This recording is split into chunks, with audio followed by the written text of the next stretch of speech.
खुलुमता जत कक्तमा थुमनाय रमनो good evening नमस्कार समस्त आमादेर सांबादिक बंधुदेर आज के आमरा एडिसि प्रशासनेर पक्ष थेके एक गुरुत्वपूर्ण एक अनाउंसमेंट करते जाच्छी जेटा आमादेर महाराजा हिज हाइनेस प्रतिश्रुति दिएछिलेन जे आमरा सरकारे आसले पर আমরা যে কাজটা করব এরই অঙ্গ হিসেবে আজকে আমরা একটা অ্যানাউন্সমেন্ট করতে যাচ্ছি একটা বিগ অ্যানাউন্সমেন্ট এর জন্য আপনাদেরকে ডাকা একে থমনে রগ্ন जों চিনি মহারাজা হাফাঙা ফাইগাঙ্গে जों কগ্রমা দङ যে কগ্রমানি আবরণ সুপংনাय হनै তিনি বাহিনী जों আবহাই কগ্রজাবनो কাইসা সুপংनायनि बागै नरग्न जों रिंगितुइ फैका তিনি চিনি सीएम सर তাই চিনি His Highness চিনি Honorable Maharaja bon ni khupti chino big announcement no bo sakle ne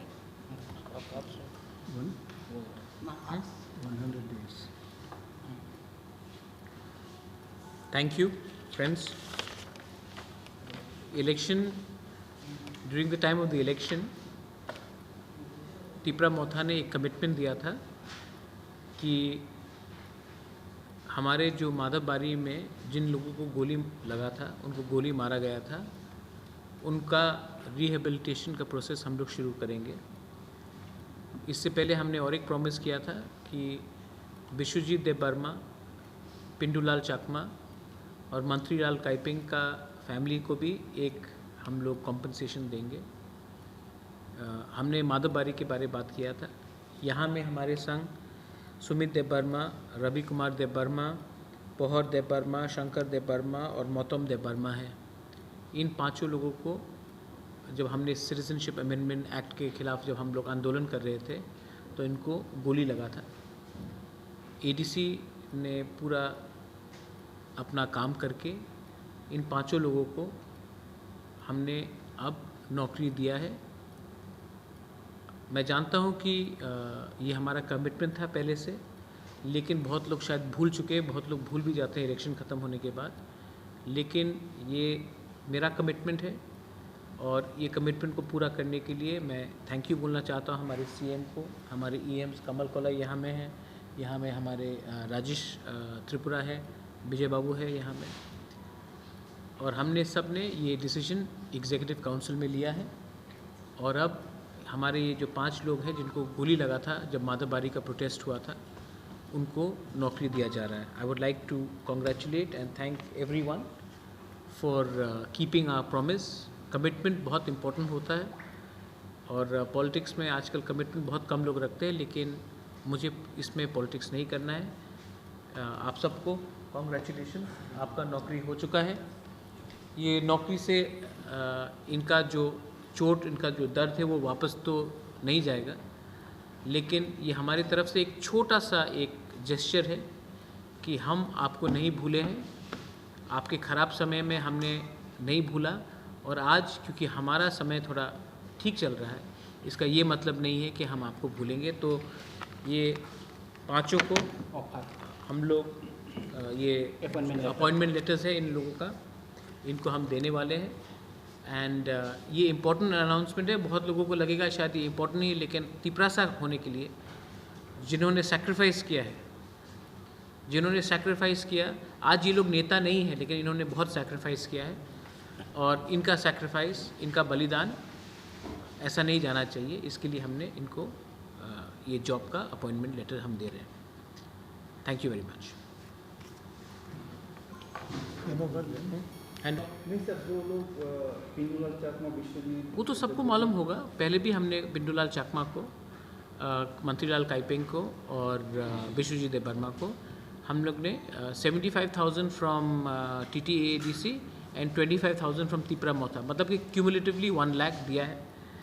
और इससे पहले भी जब विश्वजीत को जब इनिशियली हुआ था उस समय भी हमने 50,000 रुपीज़ दिया था अपने तरफ से। लेकिन हमारे गवर्नमेंट ने और हमने मंत्रीलाल काइपिंग को, पिंडूलाल चाकमा को और विश्वजीत देबबर्मा को एडिशनली 1 लाख और दिया है। 75,000 from the TTADC and 25,000 from Tipra Motha. ये जो 5 है, ये आज ये कॉम्पनसेशन नहीं है, ये इनका अपॉइंटमेंट है फॉर जॉब क्योंकि अगर हमने इनको नौकरी दिया तो इनके फैमिली भी थोड़ा सा प्रॉस्पर करेगा इसके लिए। Thank you. सर 80 की ADC में क्या ये पहला जॉब दिया जा रहा है इन लोगों को? नहीं, बहुत जॉब्स दिया गया है, लेकिन ये पहले बार कोई भी गवर्नमेंट नौकरी दे रहा है जो माधवबारी इंसिडेंट में, आप सबको मालूम होगा कि माधवबारी इंसिडेंट में जो हुआ था during the citizenship amendment bill, उस समय ये 5 लोगों की गोली लगा था और सब ने इनके नाम में शायद पॉलिटिक्स भी किया है, लेकिन मुझे नहीं लगता कि इनके संग इंसाफ होता अगर हम इनको आज जॉब्स नहीं देते। जब इनको गोली लगा था उस समय भी मैं गया था, उनको हमने हेल्प किया था, लेकिन एक बार हेल्प करने से नहीं होता, इनके फैमिली को कुछ मिलना चाहिए। इसके लिए मुझे लगा कि हम सबको लगा in a collective wisdom that इन लोगों को नौकरी देना चाहिए। एक मैसेज भी जाता है कि हम आपके संग खड़े हैं। इससे पहले भी हमने बहुत लोगों को हेल्प किया है। कबीर मोय देबबर्मा जो IPFT का था, जो 2015 या 16 के एजिटेशन को गोली लगा था, उनको भी हमने हेल्प किया है। तो ये बात नहीं है कि हम सिर्फ यहाँ में बात कर रहे हैं, हम हेल्प कर रहे हैं और आने वाले दिन में हमने और एक डिसीजन लिया है और वो सब आपको देखा जाएगा। शांतिर बाज़ार में त्रिपुरा का एक ही तिपरासा है जिसको पद्मश्री मिला है। उनका घर का कंडीशन बहुत ख़राब हालत में है।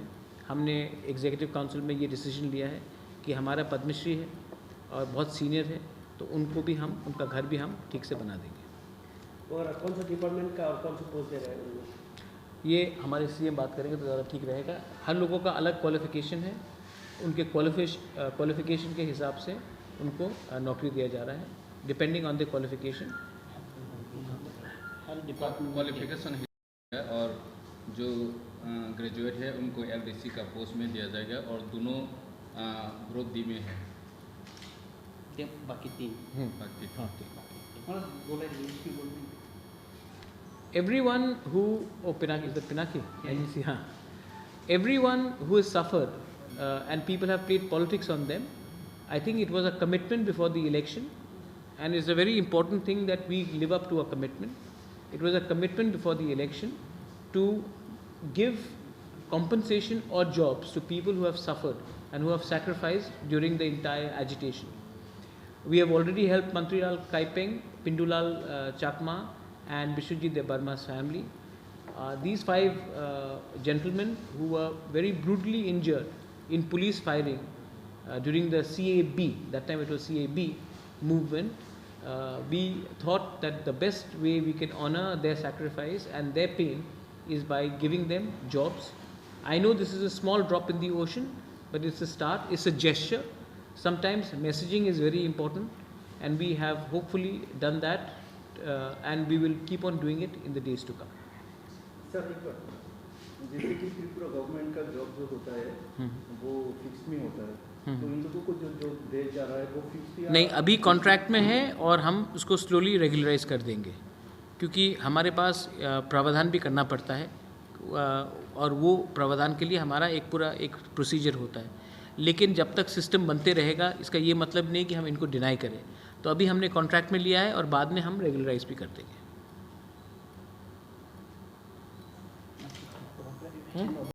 पॉलिटिकल वायलेंस होता है, ये हमारे कल्चर में आ चुका है, हेल्दी नहीं है और मुझे लगता है कि ये वायलेंस से हमारा स्टेट का छवि ख़राब होता है। और जो अटैक्स हुआ है, वेदर जर्नलिस्ट के ऊपर हुआ है, कहीं में लॉयर्स के ऊपर हुआ है, कहीं में वर्कर्स के ऊपर हुआ है, कोई भी पार्टी से हो, ऐसा रकम का वायलेंस से हमारा स्टेट का छवि भी ख़राब होता है और इस वायलेंस से किसी को कुछ नहीं मिलता है। मुझे नहीं लगता है कि पॉलिटिकल पार्टीज़ को ये सब चीज़ को इनकरेज करना चाहिए और मुझे लगता है कि पुलिस को कोई भी गुंडा हो, कोई भी पार्टी से हो, उनके खिलाफ सख्त कार्रवाई करनी चाहिए and they should be arrested. Recent violence, it has been seen in visuals that in front of police that most of the attacks when police was almost doing nothing. How do you see? Have you seen those visuals? Have you seen the visuals जहाँ में मेरे ऊपर attack हुआ था SDM office में 9th अप्रैल में? CCTV camera में ये है, लेकिन क्योंकि प्रद्युत मानिकी के ऊपर अटैक हुआ तो शायद दूसरा मीडिया को इतना शॉक नहीं होगा, लेकिन वो भी सबके सामने अटैक था, विजुअल था, CCTV कैमरा में था, SDPO के ऑफिस में हुआ, कोई भी एक आदमी भी अरेस्ट हुआ है उसमें? जब मैं ही सुरक्षित नहीं हूँ तो कॉमन मैन का क्या होगा? तो ये सब इसके खिलाफ जब एक बार गुंडा लोग बच जाते हैं गुनाह करके, तो उनके पास भी वो भी लैक्स हो जाते हैं। और पुलिस को जब कहा जाता है कि डोंट अरेस्ट, तब इसमें क्राइम ही बढ़ता है। और इसके लिए मैं चाहता हूँ कि एनी क्रिमिनल्स, कोई भी पार्टी से हो, कहीं भी वो उनका वोट हो, they should be arrested. Violence करके किसी को कुछ नहीं मिलता है। आपने देखा है कि जब मेरे ऊपर अटैक हुआ, किसी ने एक आदमी भी आज तक अरेस्ट नहीं हुआ है। तो इसका मतलब क्या है कि ये अगर प्रद्योत मानिकी को भी अटैक करके कोई अरेस्ट नहीं होगा, तो आम जनता को अटैक करके किसी का ऑफिस जलाने से भी किसी को कुछ प्रॉब्लम नहीं है, क्योंकि कोई अरेस्ट नहीं होता है। What speaks about the law and order in the state? It says a lot about the culture of the state. और कल अगर कोई और गवर्नमेंट आ जाए पावर में, तो वो भी यही चीज़ करेगा। ये हमारे कल्चर में आ चुका है और ये कल्चर को बंद करना पड़ेगा। और इसके लिए जो ऊपर में बैठा है, जो मैं भी हूँ, अपनी पार्टी में ऊपर में बैठा हूँ, मानिक सरकार है, हमारे मुख्यमंत्री बिप्लब जी है, मानिक शाह है, जितेंद्र चौधरी है, मेवार कुमार जमातिया, NC दे बर्मा है। हम सबको एक संग एक डिसीजन लेना चाहिए कि ये करके किसी को कुछ मिलता है, ये करके किसी को कुछ फ़ायदा मिलता है, किसी को फ़ायदा नहीं मिलता। इनफैक्ट हमारा स्टेट का नुकसान होता है। लॉ एंड ऑर्डर टूटने से पुलिस का मोराल टूटता है और इससे हम क्रिमिनल्स को ही पनाह देते हैं। आई थिंक ये बहुत ही दुख का बात है कि आज कोई भी पावर में रहे, वो क्रिमिनल्स को अरेस्ट नहीं करता, उनको प्रोटेक्शन करता है। B it the BJP, B it the CPM और एनी अदर पार्टी जो 88 से 93 में था, वो भी ऐसे ही कर रहा था। सर, कोई पार्टी कह रही है, जो विरोधी दल है वो लोग कह रहे हैं राज्य में मतलब कानून की शासन है नहीं, गणतांत्रिक जो अधिकार है वो भी नहीं है, लॉ एंड ऑर्डर बहुत ही ख़राब है। और अभी तक उस दिन जो 8 तारीख को शायद एक पत्रकार के ऑफिस में अटैक हुआ था, जो लोग मारपीट कर रहे थे उसके छवि भी है, लेकिन वो अभी तक किसी को अरेस्ट भी नहीं किया गया। क्या कहेंगे इस विषय में? आप क्या कहेंगे जब मेरे ऊपर अटैक हुआ था? क्योंकि मैं अगरतला का नहीं हूँ, क्योंकि मैं इतना पॉपुलर यहाँ में नहीं हूँ, तो अगर मेरे ऊपर कोई अटैक करेगा, मोहनपुर में मेरे ऊपर अटैक हुआ था, तब आप इतने नाराज़ क्यों नहीं थे? उस समय भी जो गुंडा था वो भी CCTV कैमरा में था, इतने लोग थे, पुलिस को ऊपर हमला हुआ था, उस समय भी कोई अरेस्ट नहीं हुआ। मतलब क्या है इसका मैसेज क्या है? कि आप कुछ भी कर सकते हैं और आपको कोई अरेस्ट नहीं करेगा। तो ये शुरुआत था वो मेरे ऊपर अटैक, ये चलते रहेगा। ये पॉलिटिकल वायलेंस कल्चर में है और मुझे बहुत दुख लगता है कि ऐसे रकम के वायलेंस से नुकसान हमारा स्टेट का ही होता है। मैं फिर से कह रहा हूँ, किसी के ऊपर भी अटैक हो, दे शुड बी अरेस्टेड। और मैं और एक बात बोलना चाहता हूँ, हमारे ये जो 5 लोगों को गोली मारा था, एक पुलिस सस्पेंड हुआ। माधवबारी में जब 5 लोगों को गोली मारा गया था, इनके पास तो कोई हथियार नहीं था, इनके पास तो कोई छुरी, तलवार या बंदूक नहीं था, तभी भी इनको गोली लगा है। कोई अरेस्ट हुआ, कोई सस्पेंड हुआ। तो ये बात आपको सोचना चाहिए कि किसके ऊपर हमला करने से कोई सस्पेंड नहीं होता है। और मीडिया को भी एक बार अंदर से देखना चाहिए कि जब इनके ऊपर अटैक हुआ तो मीडिया इतना नाराज़ क्यों नहीं था। आज जब अगरतला में हो रहा था, क्योंकि एक बार आपने छूट दे दिया किसी को, प्रशासन को, तो वो प्रशासन वापस आपको मारेगा 2 बार, 3 बार, 4 बार, 5 बार। आपको भी सोचना चाहिए। Thank you. Thank you.